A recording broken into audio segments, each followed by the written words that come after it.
स्वप्नाणी.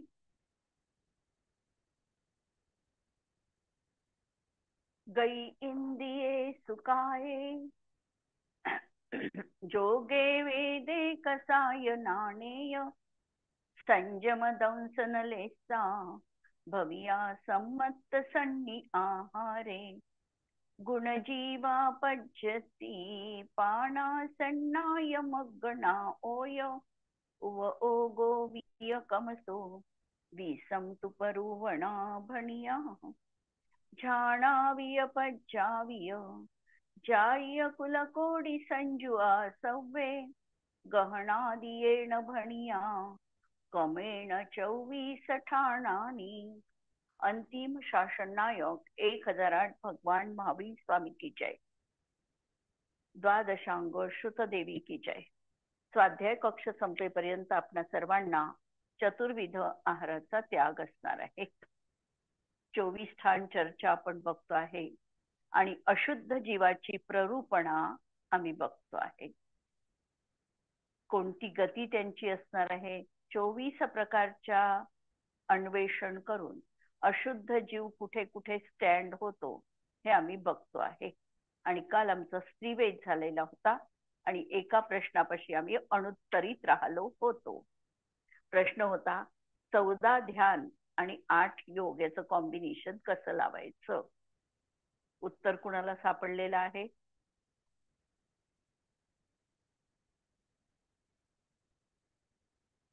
चौदा ध्यान आणि 8 योग.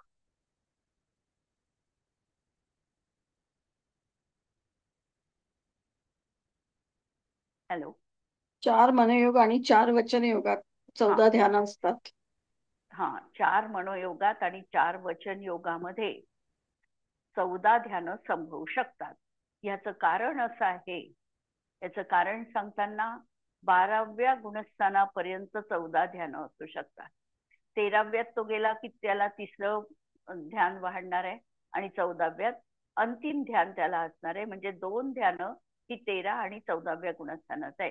म्हणजे आपल्याला 12 गुणस्थानापर्यंतचा विचार करायचा आहे.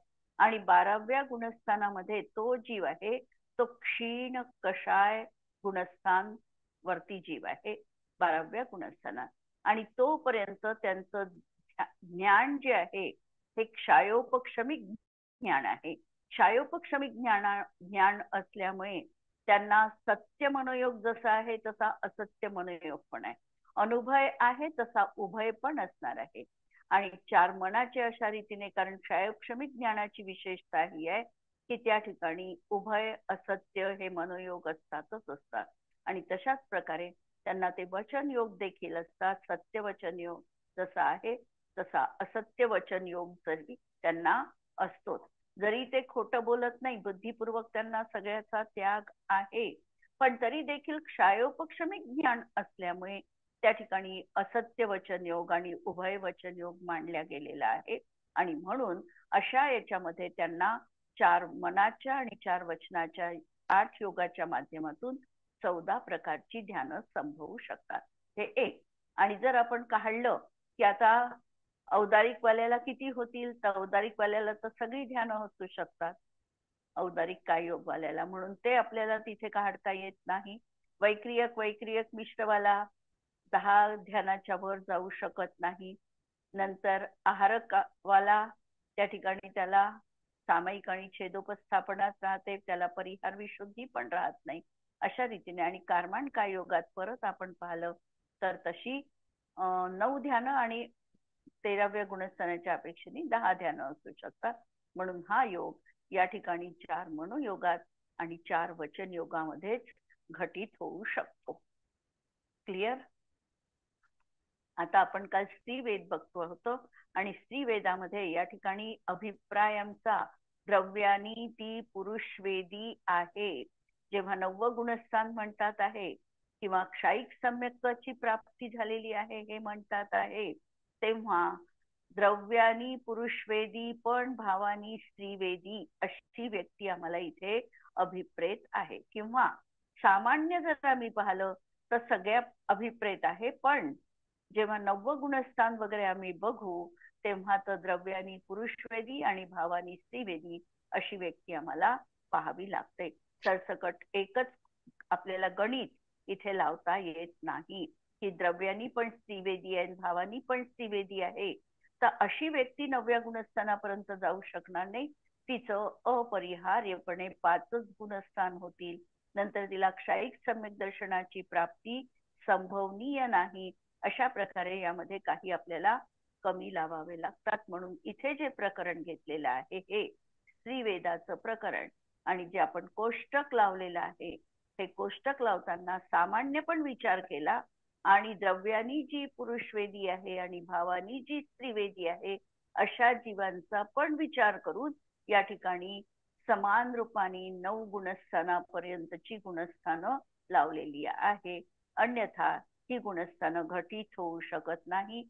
जर ती भावानी द्रव्यानी स्त्रीवेदी असेल तर तिची गुणस्थानं किती राहतील?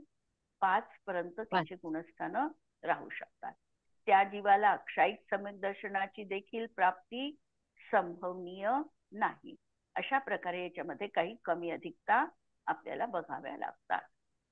काल हे प्रकरण स्पष्ट केल्या गेलं नव्हतं. आता भाव लावायचे आपल्याला. स्त्रीवेदामध्ये भाव किती घटित होतील? औपशमिक भाव, औपशमिक सम्यक स्वतः असणारच आहे. सम्यक्त्व चारित्र्य दोन्ही राहतील. सम्यक्त्व आणि चारित्र्य दोन्ही पण राहू शकतात, कारण तो 11व्या गुणस्थानापर्यंत जाणार आहे. म्हणून आता तिथपर्यंत किंवा 9व्या पर्यंत लावलं तरी औपशमिक चारित्र्याची सुरुवात झालेली आहे. या अपेक्षेने तो भाव लावू शकतो. क्षयिक भावामध्ये तिथे पण दोनच लावावे लागतात. सम्यक्त्व आणि चारित्र्य. क्षयोपशमिक भावामध्ये तर 3 ज्ञान, 3 ज्ञान, 3 अज्ञान, 3 अज्ञान, 3 अज्ञान, 3 दर्शन, 5 लब्धी, नंतर 5 लब्धी, सम्यक्त्व चारित्र्य, सम्यक्त्व चारित्र्य आणि देश संयम. अशा प्रकारे क्षयोपशमिक भाव घटित होतात. आणि औदैक भावामध्ये, औदैक मध्ये गती पूर्ण, म्हणजे गती कमी करायची 1, 3 गती, आणि इकडे 2 वेद कमी करायचे, आणि बाकी सगळे भाव लावायचे. म्हणजे 3 कमी करून 18 भाव लागतात. आणि पारिणामिक भावामध्ये 3ही भाव लावायचे, 42 भाव लागतात. असे एकूण टोटल भाव 53 पैकी 42 भाव या ठिकाणी घटित होतात. प्रश्न, स्त्रीवेद किसके समान होता है? आपण हे पाहिलेलं आहे. स्त्रीवेदाचा उदय आहे नो कषायामधला, आणि पुरुषाला पाहून रममाण होण्याची जी काही तिची इच्छा आहे ती आहे स्त्रीवेदात. कंड्याची अग्नीप्रमाणे त्या ठिकाणी मांडलेली आहे. म्हणून जिस प्रकार आग को छूते ही लाख पिघल जाती है, तशा प्रकारे हा वेद आहे. स्त्रीवेद कंडे की अग्नि के समान माना गया है. स्त्रीवेदी जीव कहाँ कहाँ पाए जाते हैं? स्त्रीवेदी जीव नरक गती सोडून, मनुष्य गतीत आहे, तिर्यंच गतीत आहे, देवांमध्ये 16व्या स्वर्गापर्यंत, 16व्या स्वर्गापर्यंत आहे. नंतर तिर्यंच गतीमध्ये संज्ञी असोज्ञी पंचेंद्रियांना आहे, चतुरेंद्रियापर्यंत नाही. आणि सम्मूर्छन लब्धपर्याप्तक मनुष्यांना नाही, आणि तिर्यंचांमध्ये म्हणजे इतक्यांना नाही. आणि सम्मूर्छन जीव नपुंसक वेदीवालेच असतात. म्हणून मनुष्य गती म्हणजे 3 गती तर आहेच आहे, प्रश्नच नाही आहे तो. देवांमध्ये लावलं तर 16व्या स्वर्गापर्यंत, मनुष्यांमध्ये लावलं तर सम्मूर्छन लब्धपर्याप्तक मनुष्यांना नाही लावायचं, तिर्यंच गतीमध्ये लावलं तर चतुरेंद्रिय पर्यंतच्या जीवांना, सम्मूर्छन जीवांना नाही लावायचा. स्त्रीवेदी के आहारक द्विक काय योग क्यों नहीं होते? आहारक द्विक हा स्त्रीवेदी वाल्याला का प्राप्त होत नाही बा? तो अप्रशस्त वेदों के साथ आहारक वृद्धि उत्पन्न नहीं होती. हेच उत्तर दिलेलं आहे धवलाकारांनी. त्याच्यामुळे अप्रशस्त वेद म्हणजे स्त्री वेद आणि नपुंसक वेदाला अप्रशस्त वेद म्हटलेलं आहे. आणि ह्या दोन वेद असताना आहारक वृद्धी प्राप्त होत नाही. त्या स्त्री मग वेदी भावभेद पण धरायचा ना त्याच्यात? हो, भावभेदच आहे हा. हम्म. कारण द्रव्यवेद तर घेतला तर आपल्याला तर पाठिंबा नाहीच आहे त्याच्यात, नाहीच आहे हा नाहीच आहे. द्रव्यवेदीमध्ये. हम्म. हा, द्रव्यवेदीमध्ये म्हणून भाववेदच घ्यायचा हा. भावानी जरी स्त्रीवेदी आहे तरी तिला आहारक वृद्धी होणार नाही. भलाई मोक्षाला जाऊ शकते ती भावानी स्त्रीवेदी वाली, किंवा भावानी स्त्रीवेद आहे तरी क्षायिक सम्यक्त्वाची प्राप्ती होऊ शकते. पण परत इथे एक लक्षात ठेवायचं आहे की त्या ठिकाणी त्यांना क्षायिक सम्यक्त्व होतानाही संवहन, पहिलंच संवहन पाहिजे. जसं मोक्षाला जाताना पहिलंच संवहन पाहिजे, तसं कर्माचा क्षय, कोणत्याही कर्माचा क्षय करायचा असेल तर क्षायिक म्हणजे पहिलंच संवहन त्या ठिकाणी पाहिजे. जे क्षायिक सम्यक्त्व करायचं असेल तरीही संवहन मात्र पहिलंच असावं लागतं.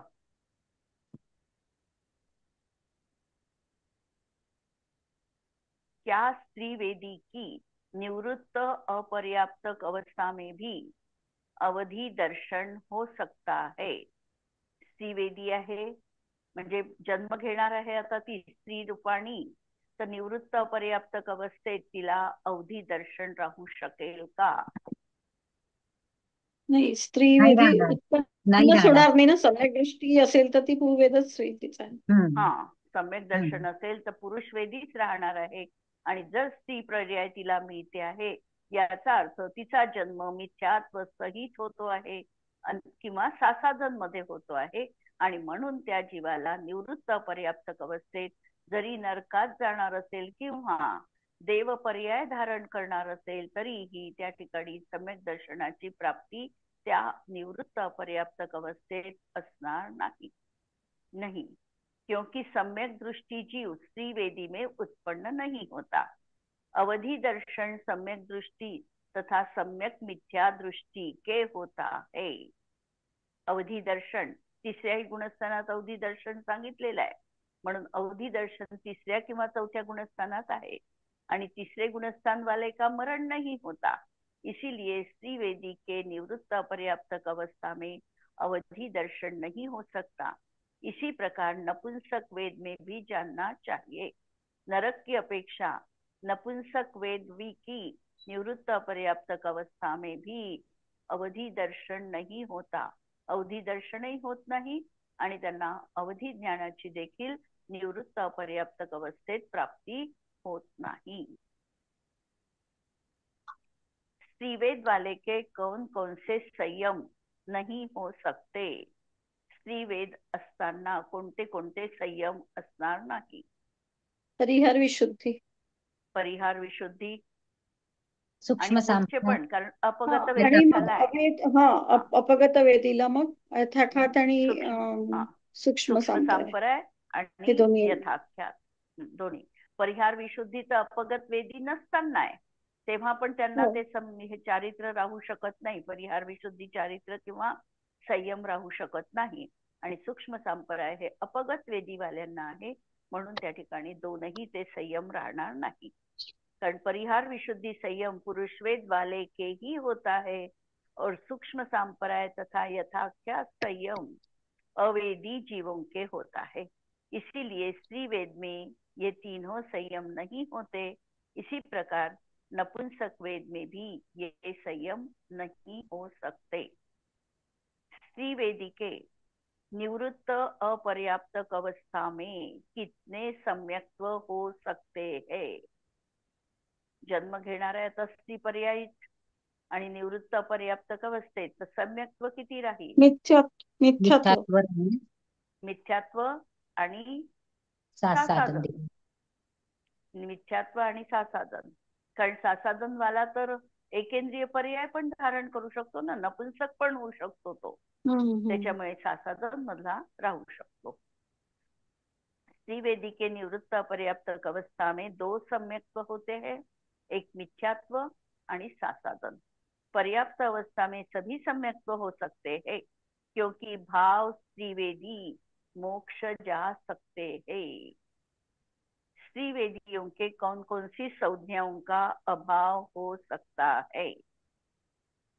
तर इथे तर आहार संज्ञा, भय संज्ञा हा हा आणि आता मैथून लावायचीच नाही, नाही, कारण मग वेद ती पाहतोय. अवेद अपगत वेद आहे.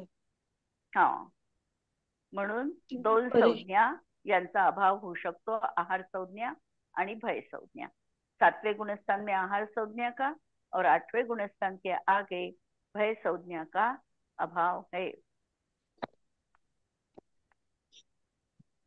इथपर्यंत आता आपण स्त्रीवेदीचं पाहिलं, आता पुरुषवेदीचं कोष्टक आपल्याला लावायचं आहे। पुरुषवेद गती, आता या ठिकाणी पुरुषवेद म्हणत असताना 9व्या गुणस्थानापर्यंतच आपल्याला हे पण पाहायचं आहे। त्याच्या पुढचे गुणस्थान अपगत वेदीवाल्याचे असल्यामुळे ते आपल्याला गुणस्थान इथे अभिप्रायात नाही, म्हणून पुरुषवेद असताना गती किती? तीन 3 गती। स्त्रियांच्या नरक गती मनुष्य राहणार, देव देव। इंद्रिय किती राहील? पंचेंद्रियच राहतील. पंचेंद्रियच राहील। काय कोणते राहील? रस रसकायिकच राहील। योग किती राहील? सगळेच योग राहतील. आता सगळेच योग राहू शकतात, कारण आहारक कारण आहारक द्विक आहे ना, राहू पुवेद शकतात। आहेत. हा आणि पुरुषवेदी आहे म्हणून देवांमध्ये जन्म आहे, म्हणून तिथे पण वैक्रियक आणि वैक्रियक मिश्र संभवनीय आहे। अशा तऱ्हेने 15 पण योग राहतील। केवळ मनुष्याच्या अपेक्षेने नाही राहणार, पण आता देव इथे घेतले भाव त्यामध्ये। भाव पुरुषवेद घेतलाय की नाही आपण, भाववेद लावतोय। हो मग समजा ती स्त्री असेल आणि भाववेद असेल पुरुष, तर मग कसं लावायचं?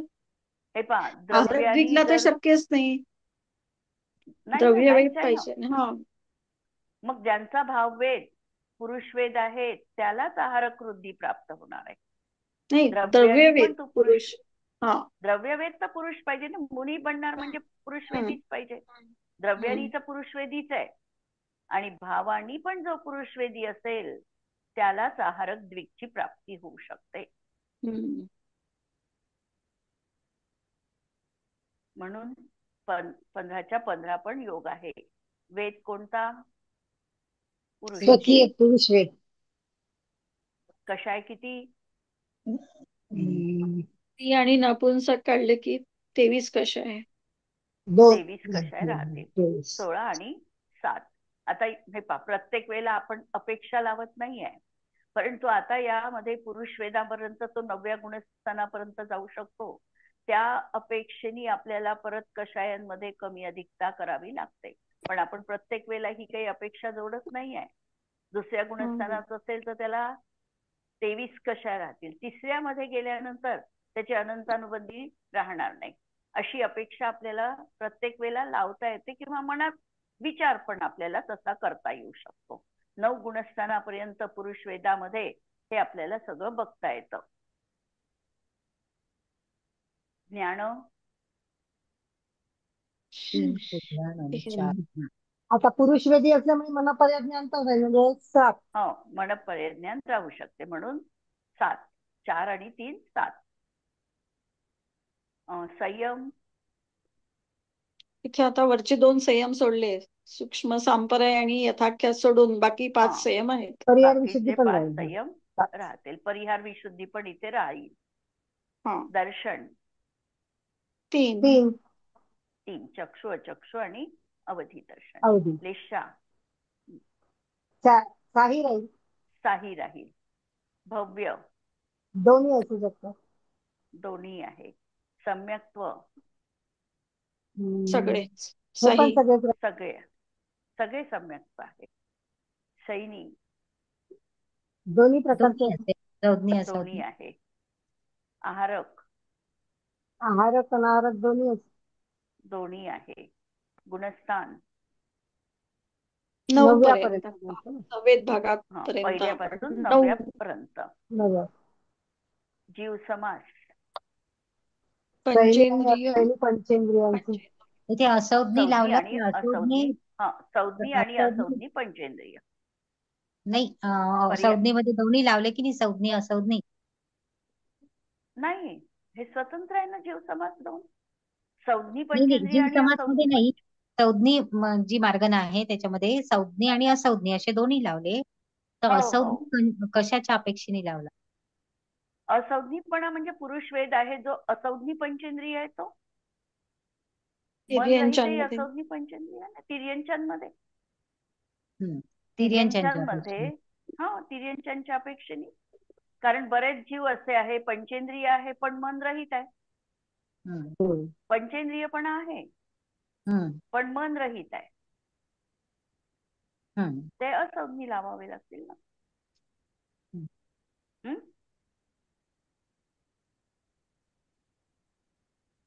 आणि ते परत हे नाही आहे, नपुंसक नाही आहे ते. ते तिन्ही असू हम्म, शकतात. हे गर्भजवाले, हम्म, पुरुषवेदी, स्त्रीवेदी आणि नपुंसकवेदी. हम्म. म्हणून आता इथे सगळे म्हणजे 2 लावले, संज्ञी आणि असंज्ञी. पर्याप्ती राही 6 पण साही. प्राण सगळे प्राण सगळे 10 प्राण. आणि राही असंज्ञीच्या अपेक्षेने लावले तर एक कमी असंज्ञी होईल. 1 कमी होईल, 9. मनोबल कमी होईल, 9 प्राण राहतील. संज्ञा चारी 4 राहतील. आणि 7व्या 8व्यात आपल्याला 7व्यात आहार, 8व्यात भय कमी करावं लागेल. उपयोग 4 10 4 7 ज्ञानोपयोग, 3 दर्शनोपयोग राहतील. 7 ज्ञानोपयोग ना. 3 कुज्ञान आणि 3 सुज्ञान आणि हा मनपर्यज्ञान. हा 4 आणि 3 7 आणि 3 दर्शन, असे एकूण 10 उपयोग दर्शनोपयोग राहतील. 10. ध्यान शुक्ल ध्यान ते अवेद भागात आहेत म्हणून नाही घ्यायचे. 3 शुक्ल ध्यान. एक लावा लागते ना. 9व्यापर्यंत एक आहे ना. पृथक्त्व अच्छा, वितर्क हा पहिलं. हा. हा म्हणजे 4 3 4 8 आणि 4 12 13 1 13. आणि 1 13. आश्रव तर 2 वेद सगळे काढले राहतील. की नाही 2 वेळ 55 कमी असं. होतील. हा 2 वेळ कमी होतील. 2 55. हा 55 प्रकारे आश्रव राहील.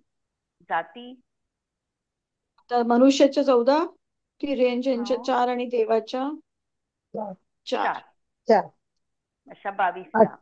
22. आणि कुल 83.5 मनुष्याचे लाख 14 आणि करोड. देवाचे 26 आणि मनुष्यांचे 14, 14, देवाचे देवांचे देवांचे 24 26. 40 आणि आणि तिर्यंच्याचे 43. 43. म्हणजे अशा प्रकारे कुल राहतील. 83. आता भाव किती राहतील? भावामध्ये विशेष फरक नाही पडणार आहे. ज्ञान वाढलं इथे एक.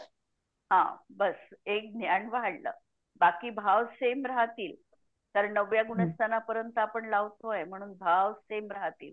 फक्त एक मनपर्यय ज्ञान मागच्या स्त्रीवेदापेक्षा या ठिकाणी जास्त राहील. औपशमिकचे 2 राहतील, क्षायिकचे 2 राहतील. नंतर क्षायोपशमिकचे आपल्याला फक्त एक ज्ञान वाढवावं लागेल. गती आपल्याला तिथे स्त्रीवेद कमी करून पुरुषवेद जोडावा लागेल, म्हणजे वेद समानच राहणार आहे. आणि पारिणामिक भाव पण समान राहणार आहे. अशा तऱ्हेने भाव सगळे समान आहे. फक्त मनपर्यय ज्ञान आणि परिहार विशुद्धी जोडावी लागेल ना. नाही, संयमात नाहीच आहे तो भाव. फक्त एक मनपर्यय ज्ञान जोडावं लागेल.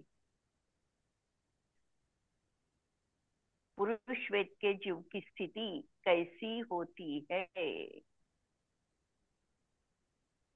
पुरुष वेद युक्त प्राणी स्त्री को देखते ही वैसे ही पिघल जाता है, जैसे जमे हुए घी का घड़ा अग्नि के स्पर्श के होते ही क्षण भर में पानी पानी हो जाता है. पुरुष वेद को तृण की अग्नि के समान कहा गया है. तृणाची अग्नी जशी थोडा वेळ टिकते आणि लगेचच विझते, त्याप्रमाणे पुरुष वेद सांगितलेला आहे. स्त्रीच्या मनामध्ये भावना ही जास्त का राहते आणि नपुंसक वेदीवाल्याच्या मनामध्ये ही भावना निरंतर राहते. आणि नपुंसक वेदवाल्यासाठी उपमा त्यांनी दिलेली आहे ती कशाची दिलेली आहे? जशा विटा भाजण्याची भट्टी राहते, त्याच्यामध्ये जसा अग्नी निरंतर धुमसत राहतो आतमध्ये, तशा प्रकारचा भाव त्यांच्या मनामध्ये निरंतर अशा प्रकारचा राहतो. अशा तऱ्हेने ह्या 3 वेदांच्या 3 उपमा सांगितलेल्या आहेत. क्या ऐसे कोई पंचेंद्रिय जीव है जिनके पुरुष वेद नहीं होता? असे समूर्छन कोणी समूर्छन समूर्छन आहे, आणि हा, नारकी आणखी नारकी नारकी आहे, आणि आणखी अवेद भागातले घ्यायचे. अवेद भागातले घ्यावे लागतील. बरोबर. सभी नारकी, 90 गुणस्थान के अवेद भाग के आगे विराजमान सभी जीव आणि सम्मूर्छन जन्म वाले पंचेंद्रिय जीव आणि स्त्री आणि नपुंसक वेद वाले के भी, हे 2 परत वेद सोडून बाकीचे सगळे असा घेतलाय त्याने. के भी पुरुष वेद नाही होता, म्हणजे 2 पुरुष वेद नाही आणि बाकीच्यांना पुरुष वेद आहे. ऐसे कौन से असंज्ञ पंचेंद्रिय जीव है जिनके पुरुष वेद भी होता है? असंज्ञ पंचेंद्रिय जीव ज्यांना पुरुष वेद असतो. आता आपण पाहिलं ना, असंज्ञ आणि पुरुषवेदी असणारे जीव.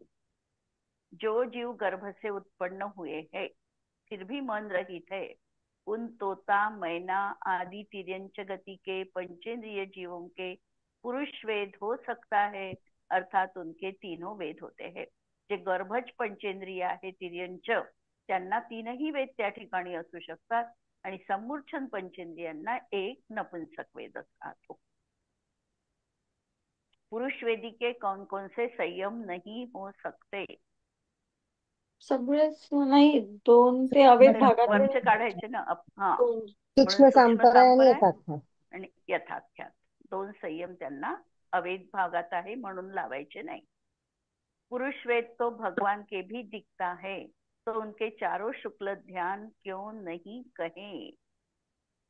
पुरुष वेद तो भगवान के भी दिखता है, तो उनके चारों शुक्ल ध्यान क्यों नहीं कहे?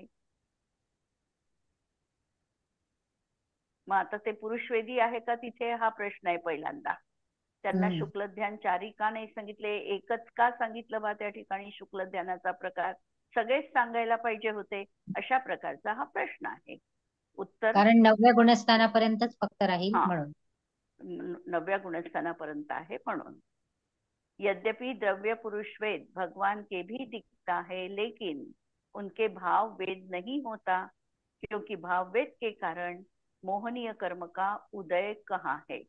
भगवान के वेद कषाय का उदय नहीं पाया जाता. यहाँ सभी कथन भाव वेद की अपेक्षा किया गया, इसीलिए पुरुष वेद वालों के चारों शुक्ल ध्यान नहीं होते. 90 गुणस्थान तक वेद है, वहां तक एक ही शुक्ल ध्यान होता है. कोणतं शुक्ल ध्यान होते तिथे? पहिलं म्हणजे कोणतं? पृथक्त्व वितर्क. पुरुष वेद वालों के कम से कम कितने प्राण होते हैं? कमीत कमी प्राण लावायचे, म्हणजे अवस्था कोणती पाहावी लागेल? निवृत्त पर्याप्तक. निवृत्त अपर्याप्तक अवस्था. मग निवृत्त अपर्याप्तक अवस्थेमध्ये 7 प्राण 7 राहतील. पण असंज्ञ पंचेंद्रिय लावले तर तरी पण 7च राहील. तरी पण 7च, कारण भाव मन राहतच नाही ना, भाव मनोबल राहतच नाही ना. म्हणून संज्ञ असो की असंज्ञ असो, निवृत्त अपर्याप्तक दोघांनाही 7च प्राण राहतील. 5 इंद्रिय, कायबल आणि आयु. आणि आहारक मिश्र अवस्था में भी यही 7 प्राण होते हैं. आहारक मिश्र अवस्था, पुतळ्याची अवस्था जर आपण पाहिली तरी देखील त्यांनाही 7च प्राण राहतील. पुरुष वेदी के कम से कम कितने आश्रव के प्रत्यय होते हैं? आता हा पण 9व्या गुणस्थानावरती घेतला तर मग त्याला एकच कशा नाही, संज्वलनचे 4 आणि 1 वेद आणि योग किती आहे? 4 4 8 आणि 1 9. औदारिक आणि 4 मनाचे 4 वचनाचे, असे 9 योग. बरोबर. असे आणि 9 योग राहतील. बरोबर आणि आहे. झाले. हा, म्हणजे 14 आश्रवाचे प्रत्यय राहतील. आलाय का 4 लक्षात? 13 आणि 14. जेव्हा तो हा आता कमीत कमी आपल्याला आश्रवाचे प्रत्यय पाहायचे आहे. त्याच्यामुळे आपल्याला गुणस्थान 9 बघावं लागेल, कारण तिथेच आश्रव कमी होणार आहे. पहिला गुणस्थान पाहिलं तर आश्रवाचे भरपूर प्रत्यय आहे तिथे, त्यामुळे ते पाहता येणार नाही. आपल्याला आता ते गुणस्थान वरचं पाहावं लागेल. वरचं म्हणजे जोपर्यंत वेद आहे, सवेद भागापर्यंत 9 गुणस्थान पाहायचं. आणि 9व्या गुणस्थानात आता 4 संज्वलनचाच फक्त उदय आहे, म्हणून 4 कषाय लावायचे त्या ठिकाणी. नंतर 9 योग त्याला असू शकतात. 4 मनाचे आहे, 4 वचनाचे आहे आणि 1 औदारिक काय योग आहे, आणि वेद पुरुष वेदच आहे. अशा तऱ्हेने आश्रवाचे प्रत्यय 14 कमीत कमी त्या ठिकाणी राहतील. अशा तऱ्हेने हे आता पुरुष वेदाचं पण आपण प्रकरण या ठिकाणी बघितलं. यावर कुणाला काही प्रश्न असेल तर विचारू शकता.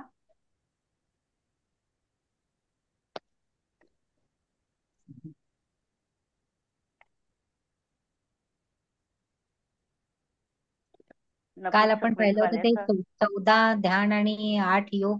हो तर हो, ते ते सांगितलं ना पहिले हा उत्तर. मी हा, बरं. 2-3 मिनिटं उशिरा जॉईन हा झाले. हा, हा.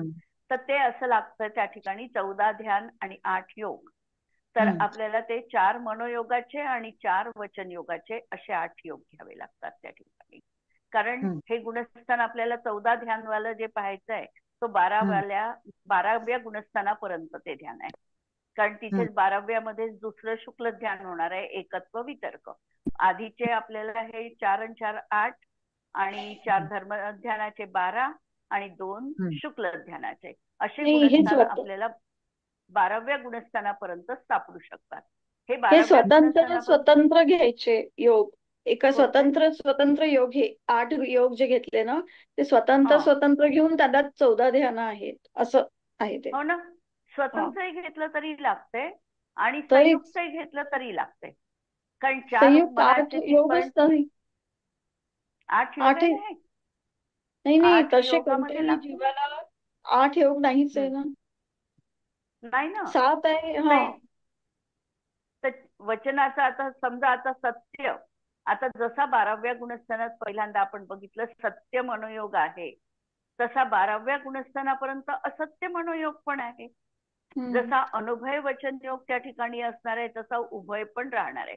13व्या मध्ये मात्र 2च योग राहतील, म्हणून आपल्याला 2 याच्यामध्ये पाहावं लागेल. आणि इथे पाहताना सत्य पाहिलं तरीही आपल्याला 14 ध्यान लावावे लागतात. असत्य मनोयोग पाहिलं तरी 14 आहे. अशा रीतीने आपल्याला हे 4 वचन योग आणि 4 मनोयोग याच्यामध्ये 14 ध्यान लागतात. वचन योगाचंही प्रकरण आपण घेतलं तर सत्यवचन योगामध्ये किती ध्यान लागू शकतात? 14. एकटा सुट घेतलं तर आपल्याला 13 लावावे लागतात. आणि इथे संयुक्त घेतलं आपण सत्य असत्य उभय असं घेतलं तर आपल्याला त्या ठिकाणी 12 म्हणजे 4 याच्यामध्ये हे 8 याच्यामध्ये आपल्याला 14 ध्यान लागतात. मग जर आपण सुट प्रत्येक अलग पाहिलं म्हटलं तर अलग पाहिलं तर आपण नुसतं सत्य मनोयोग पाहिला तर सत्य मनोयोग आपल्याला 13व्यातही लावावा लागतो. म्हणून आपल्याला इथपर्यंत पाहायचे हे ध्यान. किंवा जर आपण असं पाहिलं ही त्याची केवळ समुद्घाताची अपेक्षा सोडून द्यायची आणि सामान्य 13वं गुणस्थान पाहिलं तरीही आपल्याला 14 ध्यान तिथे लागतात. पण 14 नाही लागत. तिथे आर्तरौद्र वगैरे हा इथेच लागतात. 4 मनोयोगामध्ये आणि 4 वचन योगामध्ये 8 ध्यान अशी लागतात.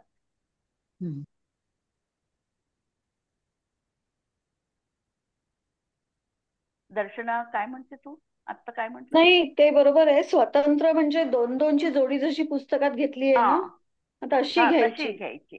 तशी घ्यायची. कारण स्वतंत्र लावलं तर आपल्याला 13व्यात जावं लागतं आणि आपल्याला 13व्यात जायचं नाहीये 8 साठी. म्हणजे 14 ध्यानासाठी आपल्याला 13व्यात नाही जायचं, आपल्याला 12 पर्यंतच थांबायचंय. म्हणून आपल्याला हे असे संयुक्त रीतीने ध्यान लावावे लागतात. आता 13व्या गुणस्थानामध्ये आपण ध्यान कोणचं लावायचं ते तर शेवटी होणार आहे. तसं समजा ते सूक्ष्म हो. सांपार्य जे होईल तसं ते हे पहा, हा 13व्यात आणि 14व्यात तसं ध्यान हम्म, म्हटल्याच जात नाही. हा 13वं आणि 14वं गुणस्थान हे ध्यानाचं फल आहे. हम्म, त्या ठिकाणी आता ध्यानाची जी व्याख्या आहे, एकाग्र चिंता निरोधो ध्यानम, ही हम्म, तिथे घटितच होऊ शकत नाही. त्याच्यामुळे तिथे ध्यान उपचाराने म्हटलं जातं. हम्म, तिथे आपण ध्यान कोणतंही लावू शकत नाही. हम्म, आपण एकत्व वितर्क अविचार नावाच्या धर्मध्याना शुक्ल ध्यानाच्या माध्यमातून त्यांनी केवल हम्म, ज्ञानाची आता प्राप्ती केली. केवल ज्ञानाची प्राप्ती होणं हेच त्या 2 ध्यानाचं फल त्याला तिथे प्राप्त झालं आणि तेच हम्म, ध्यान त्यांच्या जीवनात तिथे आहे, हम्म, उपचाराने म्हटल्या जाते बस. आणि हम्म, बाकीचे तर सूक्ष्म क्रिया प्रतिपाती आणि कोणतं ते शेवट विपरीत क्रिया निवर्तनी, हे हम्म, 2 ध्यान तर त्याला ही शरीराची स्थिती सोडायसाठी, म्हणजे शरीराचे परमाणु विघटित हम्म, होण्यासाठी ही 2 हम्म, ध्यानाची प्रक्रिया आहे तिथे. हम्म, कारण सगळं सूक्ष्म सूक्ष्म करतो आहे, म्हणजे हम्म, शरीराला पृथक करण्याची ती सगळी प्रक्रिया आहे. आणि म्हणून हम्म, ते ध्यान तिथे म्हटलं गेलं. म्हणजे आपल्याला 13व्यात तसं उपचाराने ध्यान लावावं लागतं. हम्म. आणि मोहनीय कर्माचा जो क्षय होतो तर तो आपण हम्म. कशाने लावायचा? म्हणजे शुक्ल ध्यानाने? मोहनीय कर्माचा क्षय का? हा मोहनीय कर्माचा क्षय म्हटलं आपल्याला तर हम्म, त्याची वितराग जी दशा झालेली आहे, सूक्ष्म सांप्रदाय हम्म, हे जे प्राप्त झालं आणि नंतर हो वितराग दशा झालेली आहे, हम्म, वितराग दशेने त्यांना मोहनीय कर्माचा क्षय झाला. कसं आहे, ज्या वेळेला मोहनीय कर्माचा उदय आहे पण हम्म, मोहनीय कर्माचा बंध नाही, हम्म, अशी कोणती हम्म. अवस्था आहे? कर्माचा उदय आहे पण मोहनीय कर्माचा बंध नाही. 10वं गुणस्थान? 9वं 9वं? 9व्या गुणस्थानात मोहनीय कर्माचा नाही, 10वं हा मोहनीय 10वं. कर्माचा उदय आहे पण बंध हम्म, नाही. म्हणजे हम्म, 10व्या गुणस्थानात सूक्ष्म सांपराय म्हणजे मोहनीय कर्माचा उदय आहे पण हो आता तिथे मोहनीय कर्माचा बंध नाही आहे. आणि हो अशी जेव्हा अवस्था येईल तेव्हाच त्या हम्म, कर्माचा क्षय होऊ शकतो. म्हणून त्यामुळे कर्माचा क्षय झाला, पण क्षय होण्याला सूक्ष्म लोभाचा परिणाम कारणीभूत नाही, ते त्याचं नाही. उपादान कारण आहे. अंतरंग हम्म, निमित्त कारण त्याची वितराग दशा ही हम्म, लोभाचा मोहनीयाचा क्षय करण्यास कारणीभूत आहे. हम्म, याचा 2 दृष्टीने हम्म, विचार करायचा. एक उपादान हम्म, कारणाच्या अपेक्षेने, उपादान हम्म. कारणाच्या अपेक्षेने पाहिलं तर अनंतर समयवर्ती पूर्व हम्म. पर्याय विशिष्ट पूर्व द्रव्य पर्याय. हे कारणाचं. हम्म, म्हणून तिथे आम्ही सूक्ष्म लोभाचा अंतिम परिणामानी मोहनीयाचा क्षय झाला असं म्हणता येतं या हम्म. दृष्टीने. पण इकडे नाही जर आपण आम्ही पण पाहिलं, क्षयासाठी ध्यानच लावतो ना, म्हणून म्हटलं ध्यान कोणचं लावायचं तिथे? एकत्व वितर्क पृथक्त्व वितर्क एकच व्हायचं, एकच व्हायचं. एकत्व तेच ध्यान आहे हम्म, तिथे. हम्म. त्यानेच धर्मध्यान नाही मोहनीयाचा लावायचे? क्षय झाला. धर्मध्यान नाही धर्मध्यान लावायचे? आता धर्मध्यानाचं आता तिथे राहिलं नाही कार्य, हम्म, कारण त्याच्या पुढचं ध्यान घेतलं ना त्यांनी हम्म, आणि एका वेळी एकच ध्यान राहणार ना हम्म, परत. म्हणून हम्म, शुक्ल ध्यान आहे. हम्म, आणि 2 दृष्टीने विचार करायचा. कारण कार्याच्या अपेक्षेने म्हटलं तर सूक्ष्म सांप्रदायाचा